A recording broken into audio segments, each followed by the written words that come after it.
Muhammadan abduhu wa rasuluhu da'ila ila ridwani. Allahumma salli alaihi wa ala alihi wa ashabihi wa ikhwani. Pada kesempatan bahagia ini saya akan membacakan suatu makalah yang ditulis oleh Fahad bin Abdul Aziz Asy-Syuwairikh yang judulnya Al-Barakah, tentang keberkahan. Fawaidu min musannafati Syekh Ibnu Utsaimin rahimahullahu taala, yaitu kumpulan faedah-faedah dari buku-buku tulisan Syekh Ibnu Utsaimin rahimahullahu taala.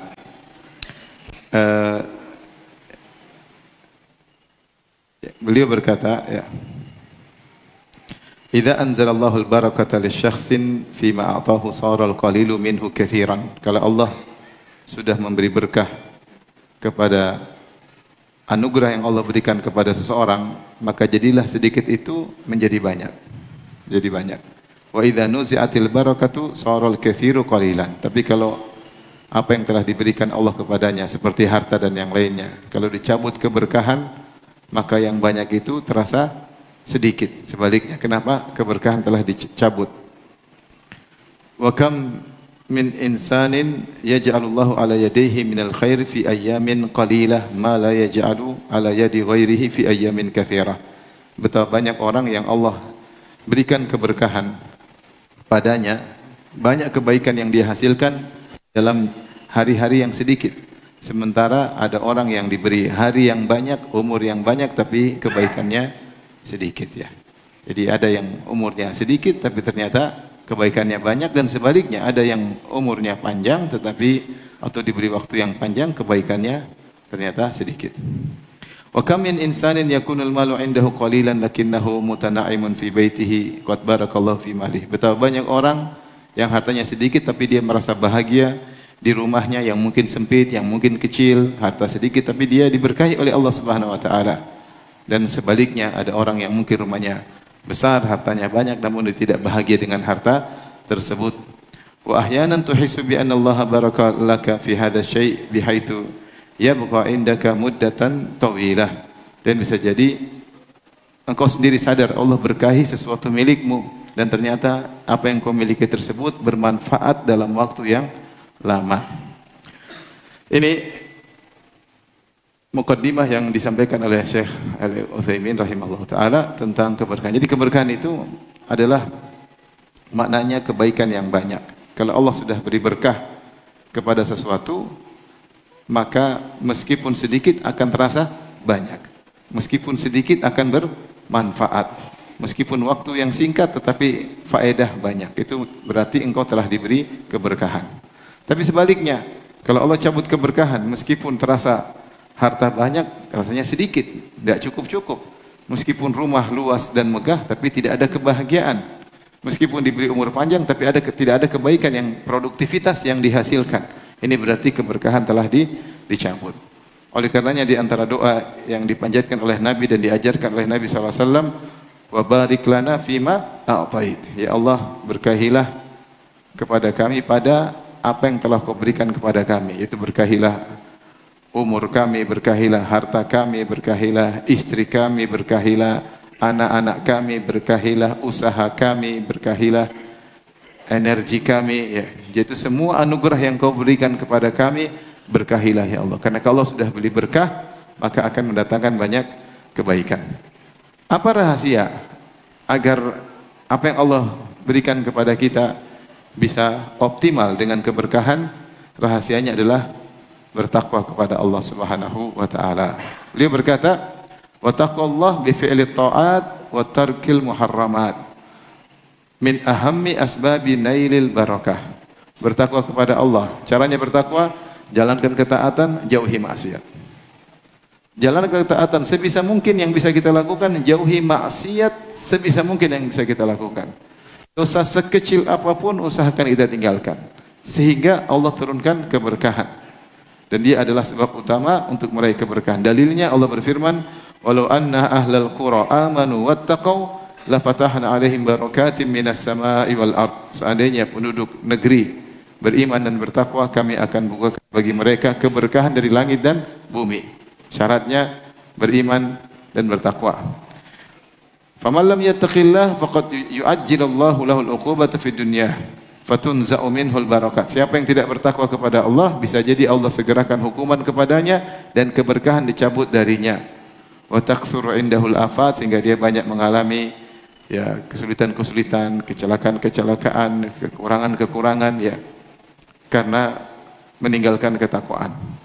Dan di antara dalil yang menguatkan akan hal ini firman Allah Subhanahu wa taala, "Wa may yattaqillaha yaj'al lahu makhraja wa yarzuquhu min haitsu la yahtasib." Siapa yang bertakwa kepada Allah, Allah akan kasih solusi baginya dan Allah akan berikan dia rezeki dari arah yang tidak dia sangka-sangka. Jadi di antara keberkahan ada rezeki dari arah yang tidak kita sangka. Tahu-tahu datang rezeki, tidak pernah menduga sama sekali, tidak pernah kita kira-kira sama sekali, ternyata banyak rezeki akibat dari ketakwaan. Ini menunjukkan keberkahan Allah berikan kepada kita. Taib. Kemudian Syekh menjelaskan apa makna al-barakah. Al-barakah kata beliau, asluha minal birkah wal birkah wasi'ah. Al-barakah diambil dari lafal birkah. Birkah itu majma'ul ma', tempat besar, ada air banyak di situ, seperti semacam danau kecil, air yang banyak. Sehingga menunjukkan luas tempat tersebut dan banyaknya air. Fiha ma'un qar sabit. Di situ ada air yang tenang. Oleh karenanya makna dari al-barakah maknanya al-khairul katsirus sabit. Kebaikan yang banyak yang menetap. Kalau dikatakan ini adalah berkah, berarti banyak kebaikan di situ dan menetap kebaikan tersebut. Maka dikatakan berkah. Ada yang mengatakan juga diambil dari al-buruk, yaitu onta. Kalau buruk itu dia sudah menderem, dia sudah menetap. Sehingga al-barakah maknanya kembali kepada dua makna. Maknanya banyak, itu kebaikan yang banyak, dan menetap. Dan menetap itu namanya berkah. Kemudian beliau membahas tentang sebab-sebab keberkahan. Dan tentunya ketika kita tahu sebab utama keberkahan adalah ketakwaan, kita tahu ternyata mencari keberkahan di zaman penuh fitnah ini memang tidak mudah. Banyak godaan sehingga orang meninggalkan ketakwaan. Banyak godaan sehingga orang terjerumus dalam kemaksiatan. Segala pintu kemaksiatan terbuka di zaman sekarang ini. Ya. Segala kemaksiatan bisa sangat mudah diakses di zaman ini. Oleh karenanya siapa yang bisa bertakwa di zaman ini, maka dia akan mendapatkan keberkahan dari Allah Subhanahu wa taala. Kalau Allah sudah kasih berkah, maka dia akan merasakan dampaknya dalam kehidupan ini, terlebih lagi di akhirat kelak. Taib, di antara sebab keberkahan, kata Syekh rahimahullah ta'ala, ya, di antaranya dalam muamalat, jujur dan tidak menipu. Kata Nabi SAW, al-bayyi'ani bil khiyar. Dua orang melakukan transaksi, dia memiliki hak al-khiyar, itu khiyarul majlis. Kemudian kata Nabi, fa in sadaqa wa bayyana burika lahuma fi bai'ihima. Kalau mereka pelaku transaksi dua-dua ini adalah jujur dan menjelaskan, maka akan diberkahi transaksi mereka berdua. Artinya kalau orang jual beli, maka dia jelaskan, ini misalnya dia jual mobil ini ada aibnya, mobil ini begini, ada kekurangannya di sini, pernah tabrakan di sini, pernah ini, dia jujur, dia jelaskan. Semua penjelasan yang mempengaruhi harga, dia jelaskan. Dia tidak sembunyikan sedikit pun. Tentu harga mobil jadi turun. Tetapi kata Nabi, burika lahuma fi bai'ihima, akan diberkahi. Kelihatannya untung sedikit tapi ternyata apa? Berkah. Yang jadi masalah, yang menjadi perhatian kita, bagaimana harta yang kita miliki ini mau sedikit atau banyak diberkahi oleh Allah Subhanahu wa taala. Kemudian kata Nabi sallallahu alaihi wasallam, wa in kadzaba wa katama muhiqat barakatu bai'ihima. Tapi kalau mereka berdua berdusta dan menyembunyikan aib barang, maka akan dicabut, dihilangkan keberkahan transaksi mereka berdua. Bisa jadi seorang bohong, menipu, menutup-nutupi, berbuat curang, berbuat culas, keuntungan banyak, tapi tidak berkah, tidak berkah. Kalau harta tidak berkah, nanti jadi uang panas. Uang panas ini nanti macam-macam penggunaannya, untuk maksiat kek. Tahu-tahu Allah kasih musibah sehingga duitnya habis kek. Ya, tidak bermanfaat banyak bagi orang lain, bagi keluarganya. Tapi kalau Allah jadi berkah, uang ini, harta ini berkah, meskipun sedikit ternyata bermanfaat, cukup digunakan untuk ketakwaan. Yang penting diberkahi oleh Allah Subhanahu wa taala. Jangan lihat keuntungan di depan mata sekarang. Kita bohong untung banyak, kita culas untung banyak, kita nipu sedikit, kita tutup-tutupin sedikit untung banyak. Kelihatan untung banyak tapi nanti akan hancur cepat atau lambat. Kalaupun tidak hancur, maka uang itu uang panas. Tidak akan digunakan pada kebaikan. Mau tidak mau akan habis pada hal yang tidak baik. Yang tidak bermanfaat. Dan demikianlah kalau harta-harta yang tidak benar. Saya kenal seorang ibu-ibu pengajian ya. Dia umurnya hampir 60. Dia cerita dulu dia penjual khamar. Subhanallah. Sehari dia bisa untung bisa sampai mungkin 100 juta, pokoknya puluhan juta sekali untung. Semakin banyak yang mabok dia semakin bahagia. Karena dia jual apa? Khamar. Tidak ada sisanya. Padahal bertahun-tahun dia usaha tersebut. Sekarang bikin makanan, jual makanan tapi dia merasa bahagia. Apa yang dia lakukan selama ini sirna begitu saja. Oleh karenanya di antara sebab keberkahan adalah jujur dan bertakwa ketika bermuamalah. Ini saja banyak orang yang hilang keberkahan. Betapa banyak orang sekarang mencari rezeki yang penting dapat. Caranya tidak peduli dengan cara bohong, dengan cara nyogok, dengan cara apapun. Yang penting duit banyak ya. Nutup-nutupin, kemudian bikin testimoni padahal nggak benar, bikin iklan yang tidak sesuai hakikatnya. Ini semua menghilangkan keberkahan. Taib. Kemudian di antara sebab keberkahan yang subhanallah Syekh Utsaimin rahimahullah, Ibnu Utsaimin rahimahullah menyebutkan sebab-sebab yang bisa kita praktekkan dalam kehidupan sehari-hari. Sehingga di tengah-tengah fitnah seperti ini kita bisa dapat berkah. Sunnah-sunnah keseharian, kegiatan keseharian yang kalau kita lakukan mungkin sebab berkah turun kepada kita. Di antaranya kata beliau ya Allah yakilal insanu ta'amal bait. Jangan seorang nimbang-nimbang makanan di rumah, beras berapa kilo, udah masukin aja, ambil. Jangan tinggal berapa. Kata Syekh, cuek. Jangan dihitung-hitung, tinggal berapa kilo, ya. Ya, karena kalau dihitung-hitung maka akan hilang keberkahan. Famathalan kata beliau, idza ata bi kisi ruz ila baiti fala yakiluhu. Kalau dia beli beras atau dia dapat ini jangan dia timbang. Sudah jangan dia takar, taruh aja di rumah. Li'annahu idza kalahu nuzi'at minhul barakah. Kalau dia timbang-timbang, dia hitung-hitung, dia perhitungan, maka akan hilang keberkahan. Wa idza tarakahu anzalallahu fihil barakah. Tapi kalau dia biarin aja, enggak usah dia hitung-hitung, akan turun keberkahan. Fa ya'khudhu kulla yawmin ma yahtaju bidun an yakilahu. Ambil aja yang dia perlu, enggak usah dia hitung. Ini berapa, tinggal berapa, enggak usah. Pokoknya dia ambil aja. Nanti kalau habis dia beli lagi. Jadi enggak usah dihitung-hitung. Hada ja'at bihi sunnah, ada dalilnya. Dalilnya saya bacakan dalam hadis Sahih Bukhari. Kata Aisyah radhiyallahu anha, "Tufiya Rasulullah sallallahu alaihi wasallam wa ma fi baiti min syai'in ya'kuluhu dzu kabidin illa syatru sya'irin fi raffin li." Kata Aisyah radhiyallahu taala anha, istri Nabi sallallahu alaihi wasallam, ibunda kaum mukminin, Rasulullah sallallahu alaihi wasallam wafat dan tidak ada makanan tersisa yang bisa dimakan oleh makhluk hidup yaitu manusia dan kecuali hanya sebagian gandum yang ditaruh di rak milikku. Fa akaltu minhu hatta tala alayya. Aku makan terus, enggak habis-habis. Padahal gandumnya enggak banyak. Fakiltuhu, lalu aku pingin tahu tinggal berapa. Langsung habis itu. Sebelumnya aku enggak pernah nimbang, makan. Ternyata tidak habis-habis. Ini ada kemungkinan berkah dari Nabi SAW atau memang karena kalau menurut Syekh Utsaimin ini umum, tidak usah ditimbang-timbang, tidak usah perhitungan, ya. Yang penting ada bagi waktunya habis beli lagi. Dan ini dikuatkan dengan hadis Asma binti Abi Bakar radhiyallahu anhuma. Nabi SAW berkata kepada Asma, la tu'i fayu'illahu alaiki. Maknanya la tuqaddiril asya' fa inna Allah yu'i alaiki ay annahu yu'amiluki bihasabi ma tuqaddirin. Itu jangan kau hitung-hitung. Kalau kau hitung-hitung, kau akan tahu oh berarti sekali pakai lagi, dua kali masak lagi habis. Tapi kalau kau tidak hitung, biarin Allah yang tawakal aja sama Allah. Nanti biasanya lebih lama daripada kalau kau hitung-hitung.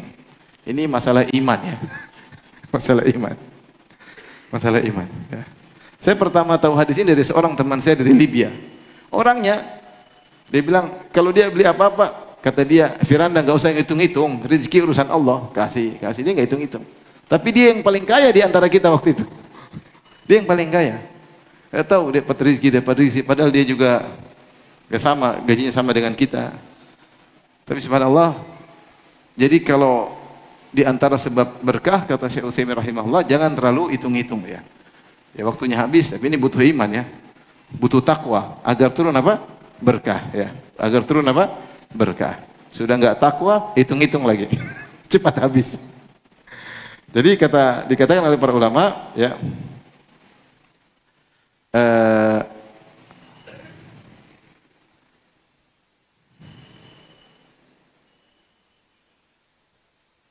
maka kalau kau hitung-hitung, maka kau akan sudah perkirakan kapan habisnya. 2 kali masak lagi habis. Saya masak setiap hari 1/4 kilo. Oh tinggal sekilo, berarti 4 hari lagi habis. Kalau kau hitung begitu, maka Allah akan bermuamalah dengan engkau sesuai dengan perkiraanmu. Tapi kalau kau tidak hitung-hitung, Allah akan keberkahan. Bisa jadi lebih panjang, bisa jadi lebih lama. Sama ya. Mungkin kalau kita punya uang, kita kasih sedekah, kasih aja. Pokoknya uang kita banyak, kasih aja. Hitung cepat habis. Jadi tidak semua kita harus apa? Hitung-hitung. Ada saatnya kita hitung, ada saatnya kita nggak perlu apa? Hitung. Ini butuh keimanan.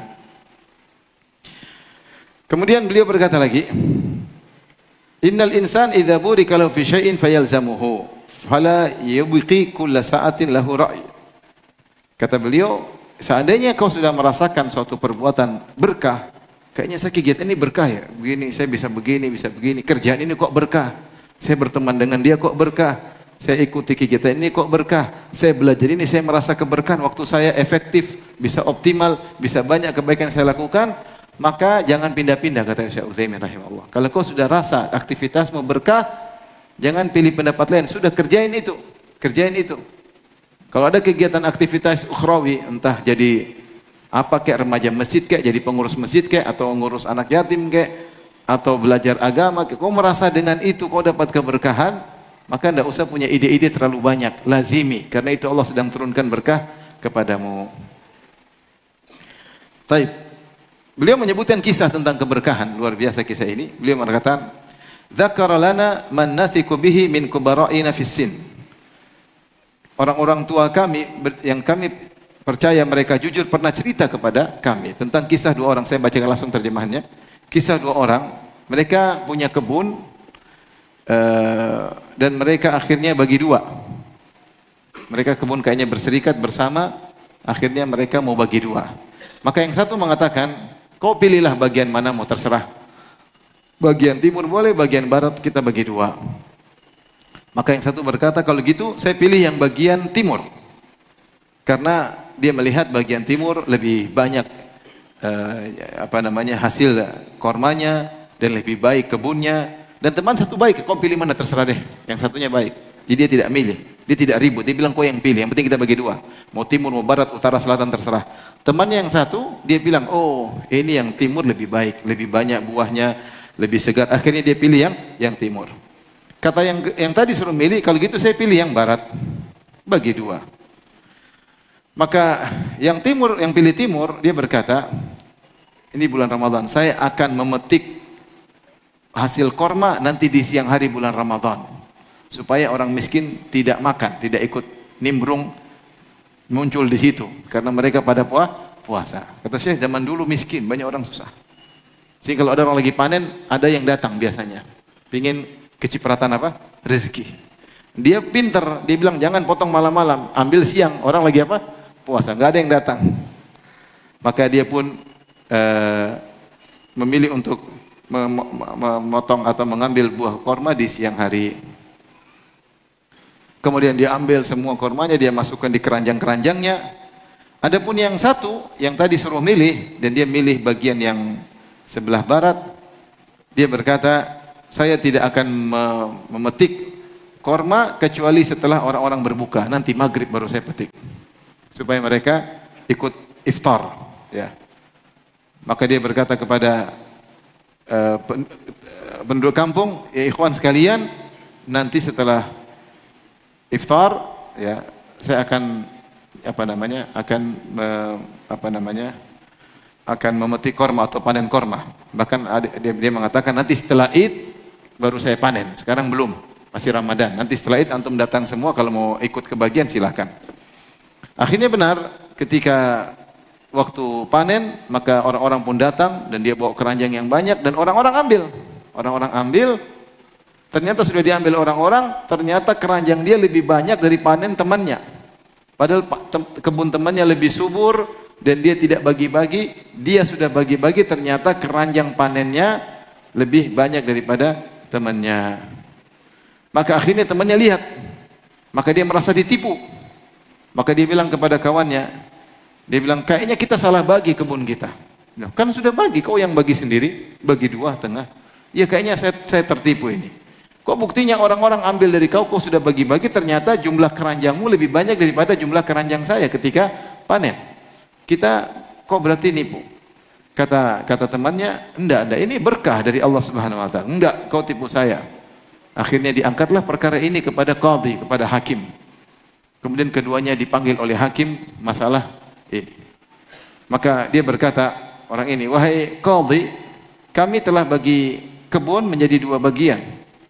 Dan aku telah memasukkan kormaku di keranjang-keranjang dan dia juga memasukkan keranjang-keranjang, ya.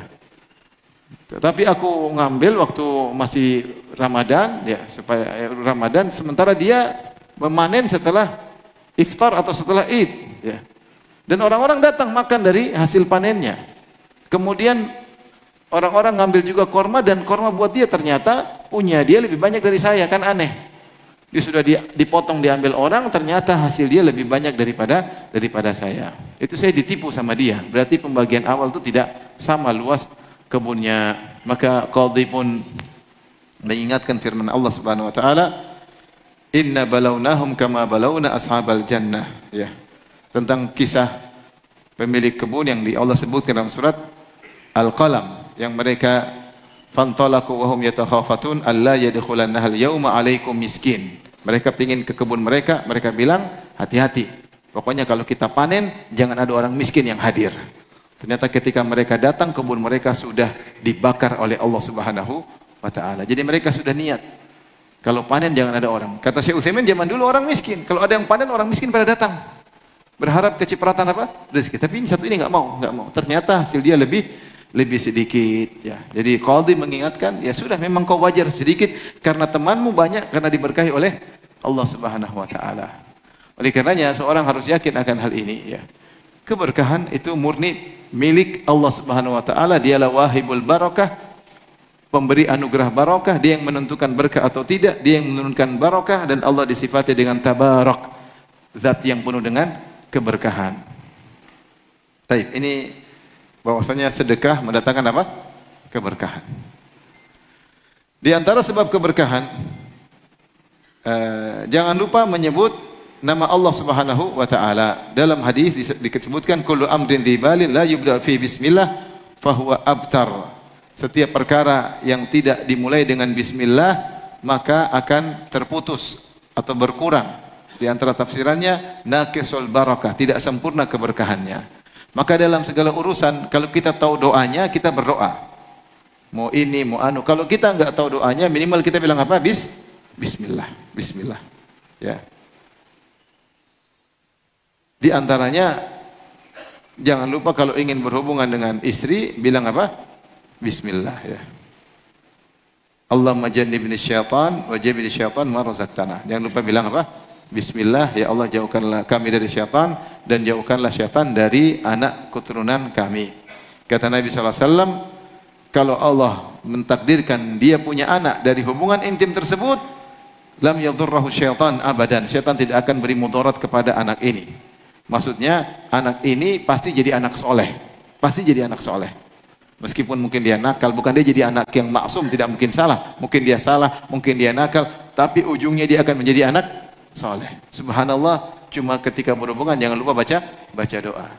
Jangan asal langsung menyerang, harus berdoa dulu sebelumnya, ya. Berkah dengan menyebut nama Allah. Jadi apapun kegiatan jangan lupa bilang apa? Bismillah. Bismillah itu adalah kalimat isti'anah. Kita mengatakan dengan menyebut nama Allah. Jadi kita minta tolong kepada Allah. Iling, ingat Allah sebentar aja, connecting sebentar aja. Bismillah. Dalam hati, ya Allah tolong aku. Akan ada keberkahan. Akan ada keberkahan. Kemudian beliau menyebutkan tentang keberkahan, ya, misalnya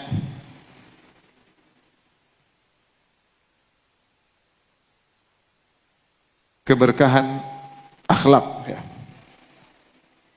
Terkadang Allah menjadikan keberkahan melalui akhlak seseorang, ya.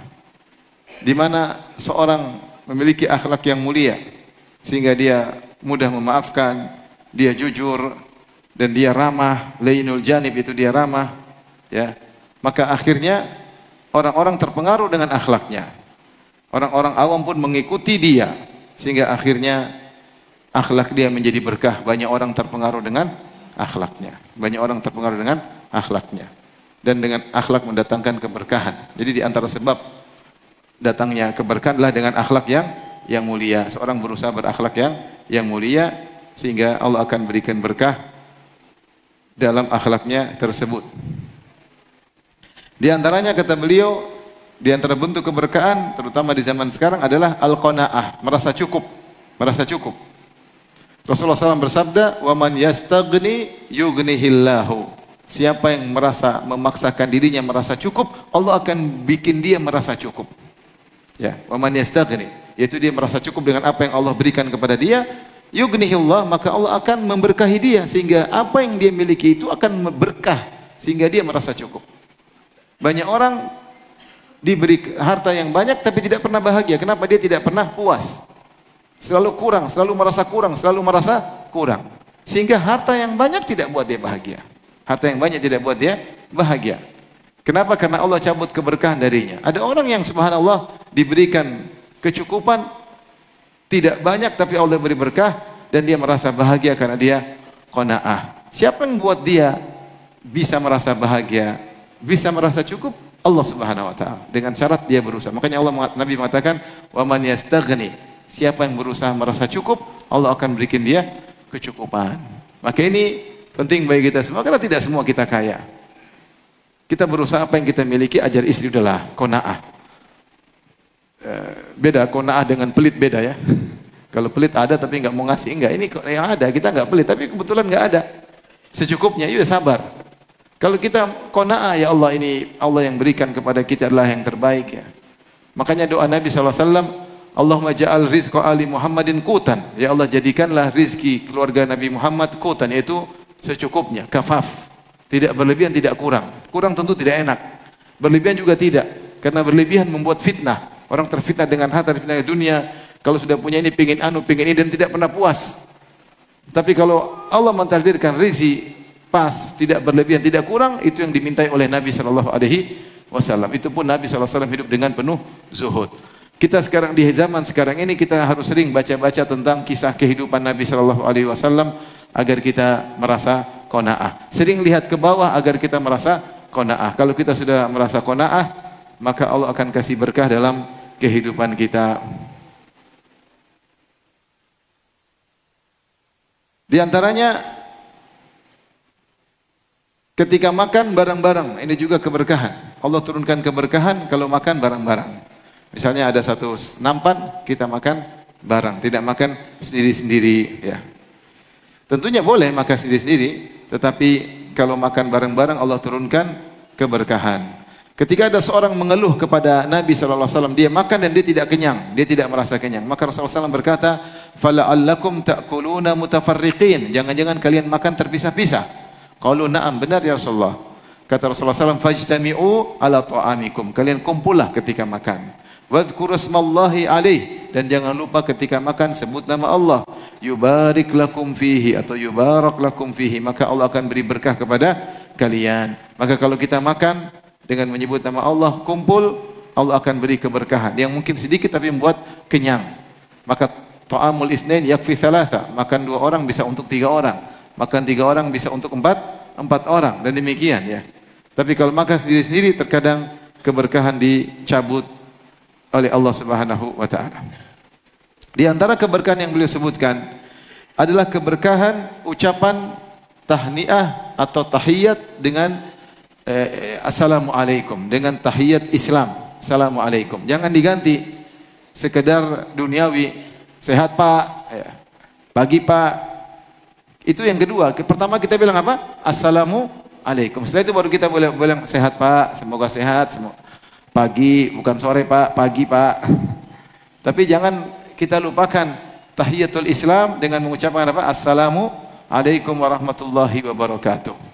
Karena salam adalah doa keberkahan. Makanya Allah mengatakan fa idza dakhaltum buyutan fasallimu ala anfusikum tahiyatan min indillahi mubarakatan thayyibah. Jika kalian masuk rumah, maka ucapkanlah salam kepada diri kalian ya sebagai tahiyat dari Allah yang penuh berkah, yang penuh berkah. Jadi kalau kita masuk rumah, kalau ada orang kita bilang assalamualaikum warahmatullahi wabarakatuh. Kalau enggak ada orang, maka dua, kita bisa bilang assalamualaikum warahmatullahi wabarakatuh, atau kita bilang assalamu alayna wa ala ibadillahi sholihin sebagaimana dalam salat.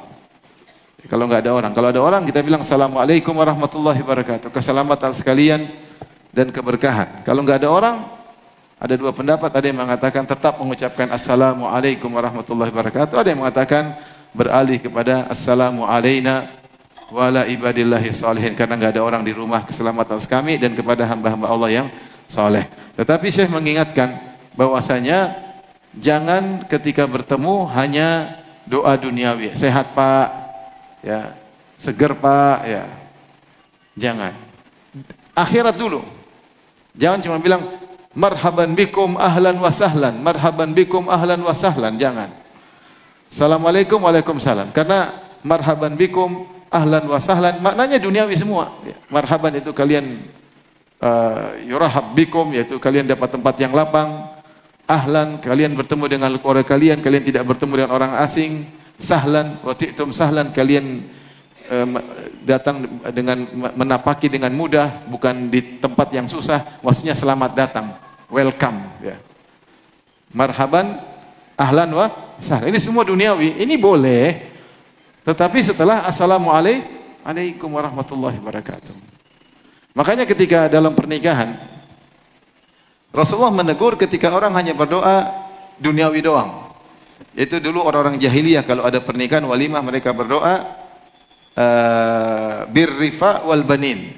Maknanya semoga terjadi wi'am, yaitu keserasian antara suami istri, dan semoga dianugerahi dengan anak-anak. Rasulullah tegur karena doa ini hanya doa duniawi. Maka Rasulullah ganti dengan barakallahu lak wa baraka alaik wa jama'a bainakuma fi khair. Rasulullah suruh doa yang ada keberkahan. Semoga Allah memberkahimu. Semoga Allah turunkan berkah kepadamu dengan anak-anak yang soleh dan soleha. Dan semoga Allah mengumpulkan engkau dengan istrimu dalam kebaikan yang besar. Sehingga doa duniawi saja tidak disukai dalam Islam. Makanya Allah menegur jemaah haji. Allah sebut ada dua. Faminan nasi may yaqulu Rabbana atina fid dunya wa ma lahum fil akhirati min khalaq. Wa minhum may yaqulu Rabbana atina fid dunya hasanah wa fil akhirati wa qina adzabannar. Di antara jemaah haji ada yang berdoa minta dunia saja. Rabbana atina fid dunya hasanah. Ya Allah, berikanlah kami kebaikan dunia, dan mereka tidak dapat bagian di akhirat. Karena ketika mereka minta cuma apa? Dunia. Jadi antara mereka ada yang minta dunia dan akhirat. Wa minhum man yaqulu Rabbana atina fid dunya hasanah wa fil akhirati hasanah wa qina adzabannar. Yang kedua ini yang dipuji oleh Nabi. Di antara mereka ada yang berdoa, ya Allah, berikanlah kebaikan dunia, kebaikan akhirat, dan jauhkan kami dari neraka jahanam. Oleh karenanya jangan kita berdoa duniawi saja, ya. Ya, seperti orang-orang jahiliyah, birrifa wal banin, semoga serasi dan semoga punya anak-anak. Maka Rasulullah tegur, Rasulullah larang, Rasulullah SAW ganti dengan doa yang menunjukkan keberkahan. Oleh karena kalau kita ketemu kawan, kita tetap bilang apa? Assalamualaikum warahmatullahi wabarakatuh. Baru marhaban, ahlan wa sahlan, welcome. Pagi Pak, sehat Pak, siang Pak, itu belakangan. Yang pertama, assalamualaikum warahmatullahi wabarakatuh. Semoga keselamatan bagi kalian, rahmat Allah bagi kalian, keberkahan bagi kalian, dan bisa jadi salam-salam ini adalah pembuka banyak kebaikan. Membuka banyak kebaikan. Tapi di antara saya mengatakan keberkahan sedekah. Sedekah, kata Syekh dalam hadis Rasulullah bersabda, "Ma naqasat shadaqatun min mal." Sedekah tidak akan mengurangi apa? Harta. Beliau mengatakan, benar kalau kita punya uang 100 real kita atau 100 ribu, kita sumbangkan 10 ribu, tinggal berapa? Tinggal 10 ribu. Secara real kurang ya, secara real. Tapi Nabi mengatakan tidak akan mengurangi. Apa maksudnya tidak akan mengurangi? Maka banyak jalan bisa jadi ya Allah akan tambahkan di dunia setelah itu dengan banyak. Atau maksudnya tidak mengurangi secara berkah maknawiyah. Bosnya 90 ribu ini ternyata berkah. Ya, ternyata sisa yang ada itu atau yang keluar tadi diberkahi oleh Allah Subhanahu wa taala. Kenyataannya orang semakin banyak sedekah, semakin banyak hartanya.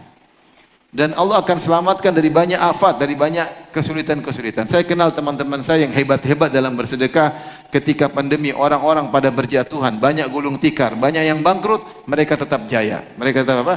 Jaya di masa pandemi. Kenapa? Mereka sering bersedekah. Allah punya cara untuk menjaga mereka. Oleh karenanya sedekah tidak akan mengurangi harta. Kelihatannya kurang, tapi ntar lagi penuh lagi. Jangan khawatir. Transfer 100 juta tinggal berapa? Tinggal 80. Ntar lagi jadi 120. Enggak lama lagi ya. Karena Rasulullah yang bilang sedekah tidak mengurangi harta, sebagian Allah mengatakan bal tazid, bahkan menambah di dunia sebelum di akhirat kelak. Maka jangan pernah ragu-ragu untuk banyak bersedekah ya. Beliau berkata di sini ya. Ya'lam annahu la budda an yanqusul adat. Kalau dia keluarkan duit secara hitungan berkurang, 100 ribu dikeluarkan 10 ribu jadi 90 ribu. Lakinnahu lam yanqus min haitsul ma'na, tapi secara makna tidak berkurang. Wa dzalika anna Allah Ta'ala yunzilul barakata fima baqiya minal mal. Kenapa? Karena Allah turunkan keberkahan pada harta yang tersisa. Wa yabqa wa yaqil malal afat al-afatil lati qad tahdutsu lil mal nafsihi, dan di antaranya Allah menjaga hartanya agar tidak terkena kerusakan, bencana, musibah dan yang lainnya. Au limalikil mal, atau Allah jaga dia. Allah jaga sang pemilik harta yang sedekah tadi, Allah jaga dia. Ara'aita law kana 'inda insan 100 riyal mathalan wa usiba bimarad. Coba kau lihat, seandainya orang punya 100 riyal, terus dia sakit. Kemudian dia butuh 100 riyal untuk berobat. Bukankah habis uangnya untuk berobat? Iya habis. Tapi yang satu bersedekah, Allah jaga kesehatannya sehingga uangnya tidak habis. Jadi bisa jadi keberkahan turun kepada hartanya atau keberkahan turun kepada sang pemilik harta.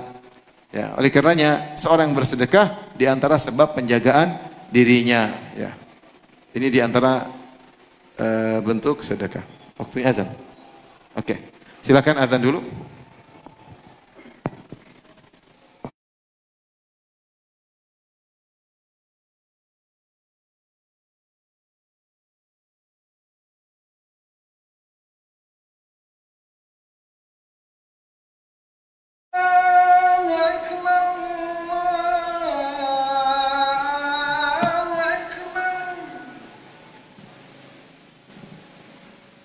أشهد أن لا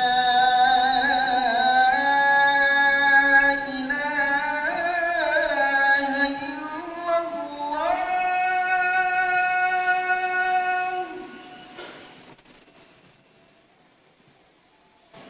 أشهد أن لا إله إلا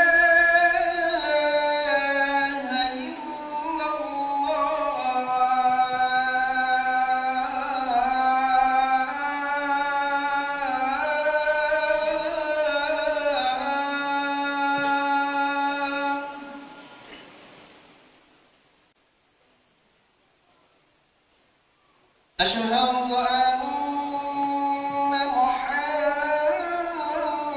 محمدا رسول الله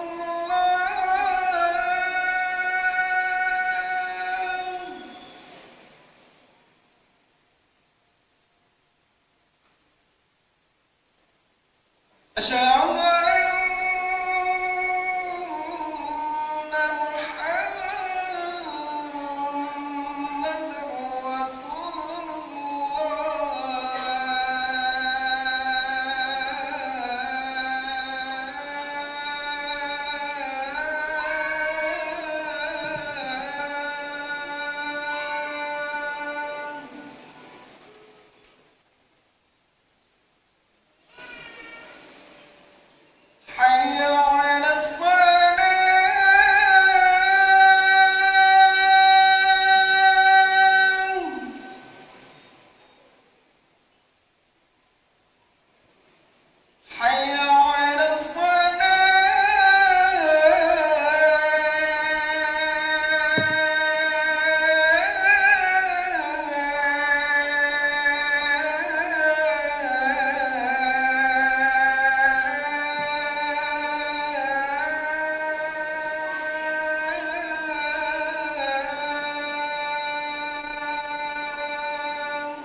Baik, kita lanjutkan beberapa bentuk keberkahan-keberkahan yang mungkin kita praktekkan dalam kehidupan sehari-hari ya. Di antaranya bagi orang-orang yang punya duit banyak, jangan lupa ada keberkahan syarikatul mudharabah ya. Syarikatul mudharabah yaitu kalau kita punya uang, kita pilih orang yang amanah, dia enggak punya duit tapi punya kemampuan, kita pinjamkan. Kita pinjamkan atau kita buat dia kerjasama dengan kita ya, sehingga kemudian dia bisa berusaha dan hasilnya bisa buat anak-anaknya, hasil bagi sesuai dengan kesepakatan. Dalam hadis kata Nabi SAW, Allah berkata dalam hadis qudsi, yaitu firman Allah, ana thalitsus syarikain ma lam yakhun ahaduhuma sahibahu fa idza khanahu kharajtu min bainihima. Kata Nabi SAW, aku adalah, kata Allah berfirman, aku adalah 3 dari 2 orang yang berserikat selama yang satunya tidak berkhianat kepada yang lain. Atau kalau satu berkhianat, saya keluar dari mereka berdua. Syekh Utsaimin mengatakan, ai bitasdid wat taufiq bil barakah. Aku menjadi 3 di antara keduanya, maksudnya aku memberi arahan, aku membimbing dan aku memberi keberkahan selama tidak ada yang berkhianat. Siapa yang berkhianat maka aku keluar dari kedua syarikat tersebut. Makanya kalau berserikat di antara keberkahan, kita punya uang, ada orang mungkin dia punya keahlian, mungkin dia jualan apa, kita mau dorobah enggak daripada kau minta-minta. Ini saya kasih modal, kau kerja apa kek. Dan kita ingatkan ini bertakwa kepada Allah, sehingga ketika dia menjalankan, dia berusaha apa? Amanah. Dan kita juga tidak berniat apa-apa ya, kita ingin membantu dia. Maka dengan demikian akan diberkahi oleh Allah Subhanahu wa taala ya. Jadi masalah kasih modal, hilang semua modal. Enggak amanah. Janjinya begini ternyata berubah, dan itu susah. Dapat orang amanah susah. Karena lihat uang depan mata, akhirnya tidak sesuai kesepakatan. Ya, tadinya kesepakatan kerjanya begini-begini, sudah dipelajari, kasih modal sesuai, ternyata dia berinisiatif, berijtihad tanpa memberitahu kepada sang pemberi modal. Akhirnya beli ini, habis. Ini namanya tidak amanah. Ini namanya khianat. Tapi kalau seorang punya uang dan dia kasih modal kepada seorang yang kebetulan butuh kerja tapi enggak punya modal, ya, kasih. Maka insya Allah diberkahi oleh Allah Subhanahu wa ta'ala ya. Dan kebanyakan ya, nanti sudah berhasil dia lepas. Bos sudah ya, saya sudah bisa sendiri. Subhanallah. Ini tidak ada etika dalam bekerja. Kok pertama dikasih modal semakin maju ya sama-sama maju. Ketika dia sudah berasa maju, yang kasih modal ditendang. Ini kan kurang ajar seperti ini. Dan itu terjadi. Teman-teman cerita, ini Ustaz kita gini udah kasih modal, udah kaya, kita ditendang. Jadi repot, keberkahan hilang. Keberkahan apa? Hilang ya. Tidak ada amanah, sudah dibantu malah lupa diri. Tapi di antara cara mencari berkah, kasih modal orang untuk apa? Untuk kerja. Di antara keberkahan adalah barakat solahil aba. Di antara keberkahan adalah berkah solehnya orang tua. Allah memuji atau Allah sebutkan wa kana abuhuma salihah. Adalah orang tua 2 anak yang tersebut ada anak yang adalah orang tua yang soleh. Jadi ada orang tua yang soleh, keberkahan turun kepada anak-anaknya.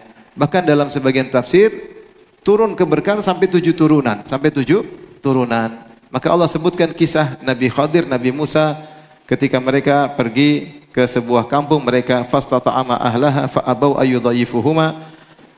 Mereka minta dijamu namun enggak ada yang mau jamu. Ini kampung kurang ajar semua. Yang minta dijamu Nabi, ya, bukan Ustadz, apa? Nabi. Tidak dikasih jamuan, ya.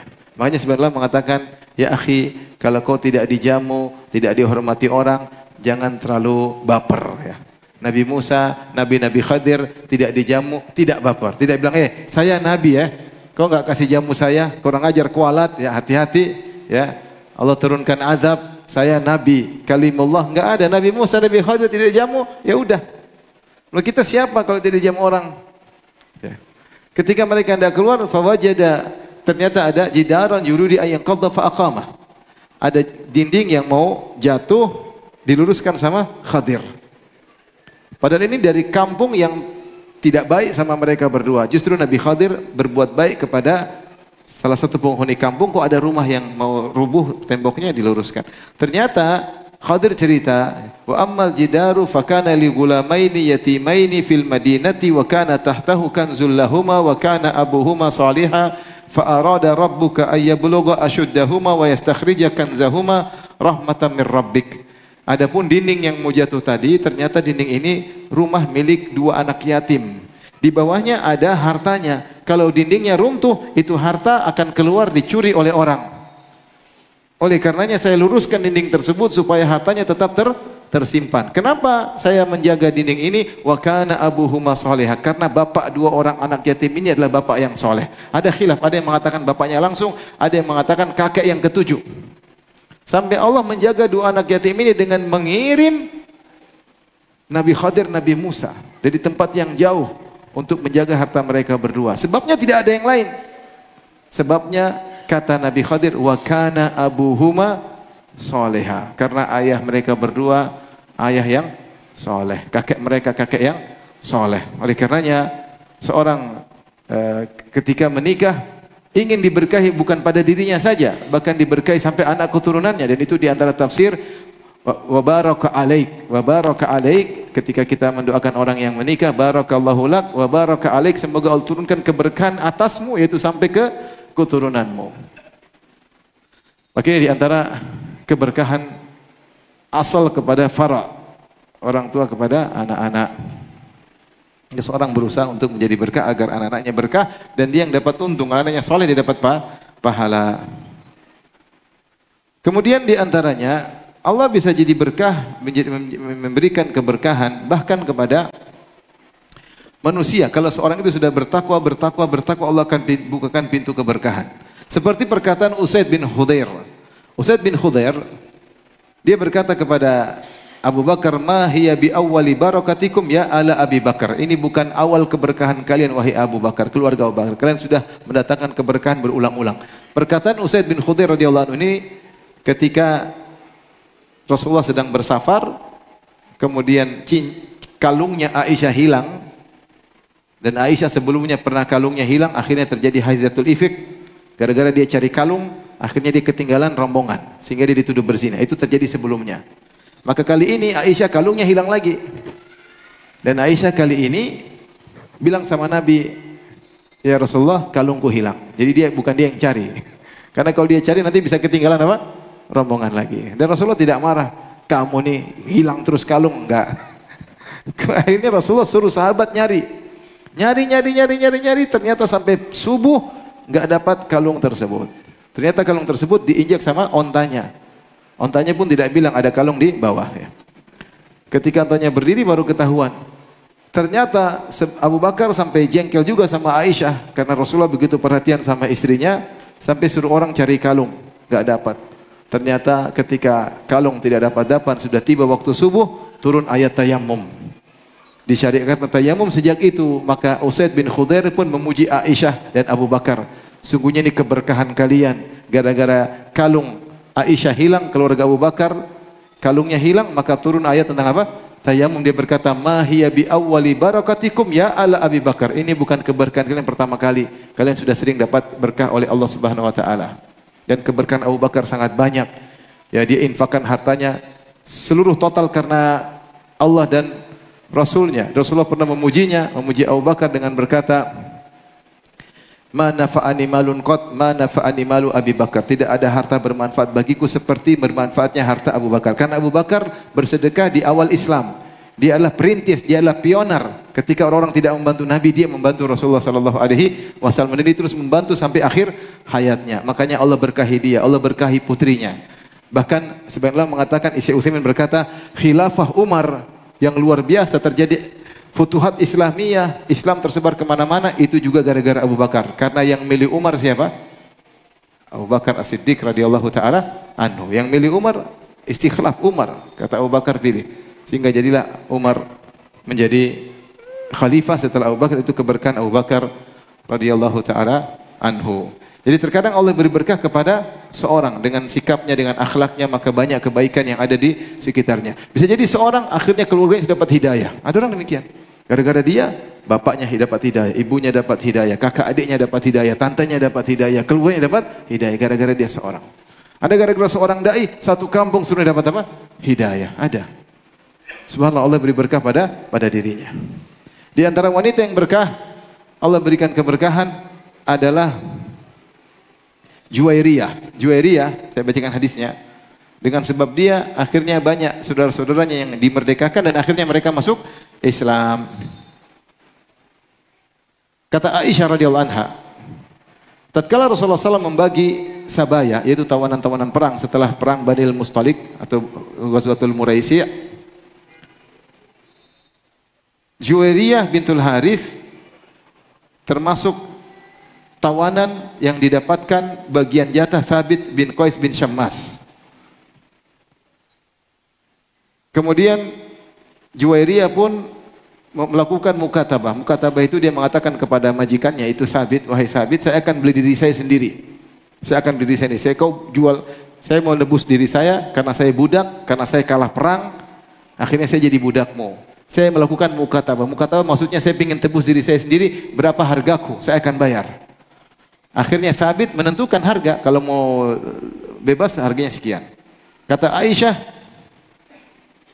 wa kanat imra'atan hulwatan mulahah la yaraha ahadun illa akhadat bi nafsihi. Dia wanita cantik, Juwairiyah, tidak ada yang melihat kecuali tertarik. Fa'atat Rasulullah sallallahu alaihi wasallam tasta'inu fi kitabatiha. Maka dia pun datang kepada Nabi minta tolong agar Nabi membantu dia supaya dia bisa bayar utangnya, supaya bisa apa? Lunas. Qultu wa sayara minha mithla ma ra'ait. Dan Rasul akan melihat darinya apa yang seperti aku lihat, itu cantik. Falamma dakhalat ala Rasulullah sallallahu alaihi wasallam qalat ya Rasulullah, ketika Juwairiyah datang, dia masih musyrikah dan dia ingin menebus dirinya, minta tolong sama Nabi. Dia berkata, ya Rasulullah, saya Juwairiyah bintul Harith, sayyidu qaumi. Saya kaum yang kau perangi, bosnya adalah Harith, saya putri bos kaum tersebut. Ya, saya adalah putri dari pemimpin kaum yang engkau perangi. Waqad asabani minal bala ma lam yakhfa alaik. Aku telah ditimpa dengan musibah yang kau tahu. Waqad katabtu ala nafsi fa inni ala kitabat. Ya Rasulullah, saya telah ingin menebus diri saya sendiri, tolong bantu saya menebus diri saya. Maka Rasulullah SAW berkata,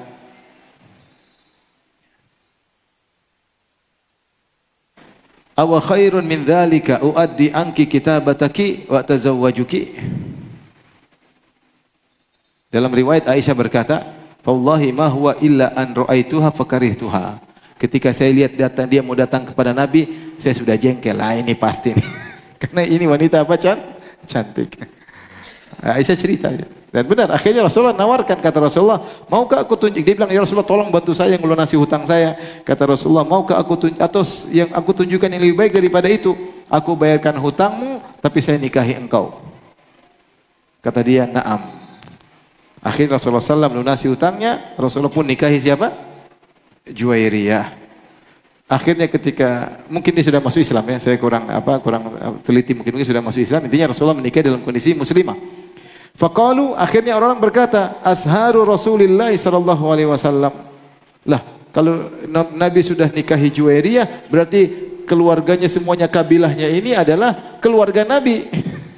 Karena Nabi menikahi putri dari kabilah ini. Akhirnya mereka semua merdekakan budak-budak yang sudah mereka tawan tersebut. Ya, waqad falaqad utiqa biha mi'atu ahli baitin min Banil Mustalik. Gara-gara Juwairiyah dinikahi oleh Nabi, maka 100 orang merdeka gara-gara Juwairiyah, karena mereka bilang, masa kita jadikan keluarga Nabi, ipar-ipar Nabi sebagai tawanan kita. Akhirnya dimerdekakan. Apa kata Aisyah? Fama a'lamu imra'atan a'dhama barakatan minha ala qaumiha. Aku tidak pernah menemukan wanita lebih berkah terhadap kaumnya seperti Juwairiyah. Gara-gara dia banyak orang yang merdeka. Ini contoh bahwasanya terkadang Allah beri berkah kepada seseorang, dengan dia berkah bertakwa maka manfaat tersebar luar biasa. Di antara keberkahan adalah keberkahan dalam musyawarah. Barakatul musyawarah. Oleh karena seorang jangan lupa untuk bermusyawarah. Dengan musyawarah terkadang dibukakan banyak kebaikan yang tidak bisa dia ketahui dengan sendirian. Kemudian Syekh Utsaimin menyebut tentang kisah Umar. Suatu saat Umar sedang bersafar dengan kaumnya, tiba-tiba menuju negeri Syam. Tiba-tiba negeri Syam ada taun. Ada penyakit taun yang menular dan mematikan. Maka Umar berhenti, Umar ajak musyawarah. Umar panggil kaum muhajirin. Bagaimana menurut kalian? Kita lanjut atau kita balik?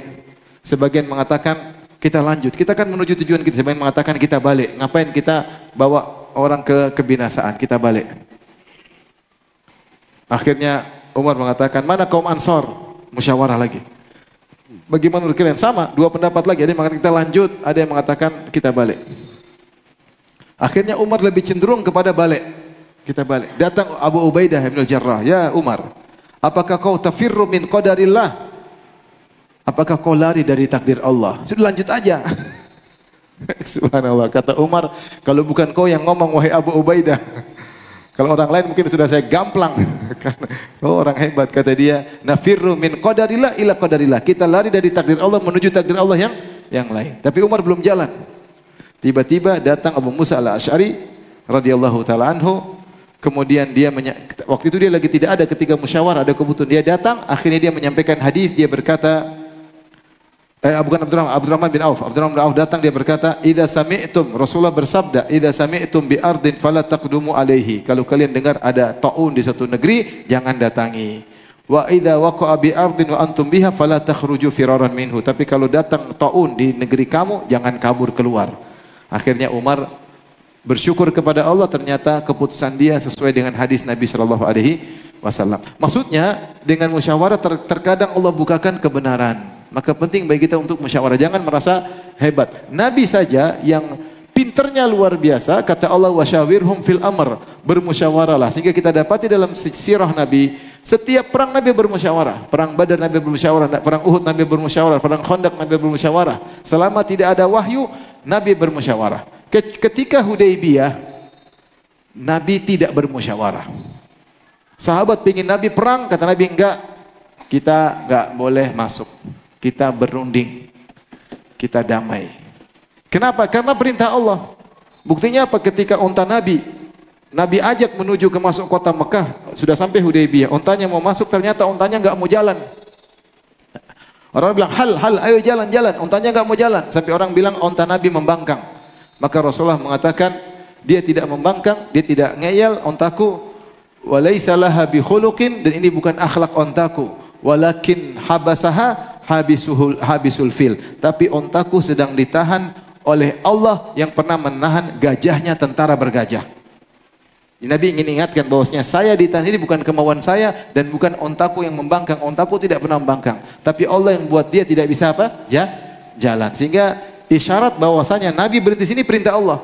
Makanya ketika itu Umar ngajak perang, Nabi tidak mau. Kata Umar, ya Rasulullah, bukankah kita kebenaran, mereka kebatilan? Kata Nabi, benar. Benar ya Umar, kita benar, mereka batil. Quraisy. Kata Umar, alaysa qatlana fil jannah wa qatlahum fin nar? Kalau kita perang ya Rasulullah, kita mati masuk surga, mereka mampus masuk neraka? Benar. Terus kenapa kita ngalah? Kata Nabi, ini Rasulullah, aku utusan Allah. Walastu a'sih, saya tidak akan membangkang Allah. Ini perintah Allah. Ini perintah Allah. Di situ Rasulullah tidak musyawarah karena perintah Allah. Tapi selama tidak ada wahyu, Rasulullah selalu bermusyawarah, dan musyawarah itu mendatangkan keberkahan. Saya sering sampaikan di akhir saya ini ustaz, tapi saya sering bermusyawarah dengan selain ustaz, dengan orang yang punya pengalaman, yang lebih tua dari saya, yang lebih banyak makan garam dan kebanyakan garamnya, dan banyak. Ya, banyak saya musyawarah karena Nabi bermusyawarah sahabat. Dan kalau kita sudah bermusyawarah, jangan konferensi meja sudut, jangan. Kita aja yang ngomong tuh, enggak, meja mundar, kita dengar. Tinggal kita menimbang. Jadi biasanya Allah kasih keberkahan. Banyak dalam kehidupan ini kita butuh mendengar pendapat orang. Jangan kita ujub, sombong, Allah, meremehkan orang, tidak mau dengar pendapat orang. Baru orang ngomong kita potong di tengah jalan. Ini sombong. Kata Syekh Utsaimin, orang sebenarnya orang sombong. Dia baru ngomong potong tengah jalan. Dengar dulu ya akhi. Mungkin ada ide yang kau tidak tahu. Nabi mendengar dari sahabat. Bahkan ketika perang Uhud, Nabi mendengar dari anak-anak muda. Nabi tidak bilang anak muda enggak tahu urusan, yang tahu orang tua. Dan saya di antara keberkahan adalah dengan bermusyawarah. Apa salahnya bermusyawarah, apalagi dibarengi dengan istikharah. Taib, tentu masih banyak pembahasannya. Di sini Syekh Utsaimin bahas tentang keberkahan Quran. Saya bacakan aja akibat baca Quran, dampak positif.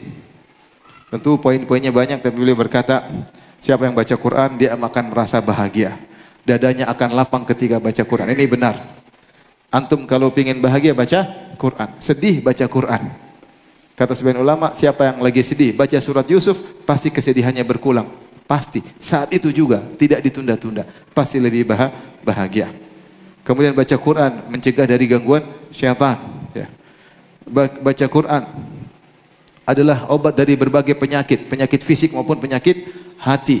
Penyakit fisik bisa sembuh, penyakit hati juga bisa sembuh. Ini sudah banyak buktinya. Ya. Kemudian pahala yang besar karena baca Al-Quran. Mengangkat derajat orang yang baca Al-Quran. Al-Quran akan datang sebagai pemberi syafaat pada hari kiamat dan lain-lain. Keberkahan dalam umur. Siapa yang baca Al-Quran? Insya Allah Allah buka banyak keberkahan dalam hidupnya. Kitabun anzalnahu ilaika mubarakun liyadabbaru ayatihi wa liyatadzakkara ulul albab. Al-Quran yang kami turunkan penuh berkah. Maka sungguh merugi orang muslim satu hari tidak baca Quran. Merugi. Semua berita dia baca, berita politik, berita kriminal, berita artis, berita cerai, berita apapun dia baca, kesehatan, berita cinta, berita selingkuh dia baca, berita akhirat dia tidak baca. Maka rugi kalau hari lewat kita tidak baca Quran. Maka kita harus berusaha. Ada setiap hari tidak terlepas dari apa? Al-Quran agar hidup kita berkah. Terakhir saya tutup dengan perkataan Syekh Utsaimin rahimahullah taala. Beliau berkata, "Al-insan idza ra'a Allah subhanahu wa ta'ala yaj'alu ala yadihi al-khair wal barakah. Idza ra'a anna Allah yaj'alu ala yadihi al-khair wal barakah fadhimatun 'azimah yanbaghi an yahmadallah 'alaiha bal yajibu an yahmadallaha 'alaiha wa yashkura 'alaiha." Kalau dia melihat ternyata dia berkah, banyak orang dapat hidayah karena dia, banyak orang ambil manfaat dari hartanya, banyak orang ngerti gara-gara dia, banyak orang bisa bahagia karena dia puji Allah, jangan dia ujub. Dia puji Allah, ini semua karena siapa? Karena Allah. Keberkahan bukan di tanganku. Keberkahan di tangan siapa? Allah Subhanahu wa taala, sehingga keberkahan akan terus berlimpah dan dia tidak ujub kepada dirinya sendiri. Demikian saja, wallahu taala alam bissawab. Boleh silakan. Ya Ustaz, bismillah, di sini sudah masuk beberapa pertanyaan. Yang pertama, izin bertanya Ustaz terkait dengan fitnah sebagai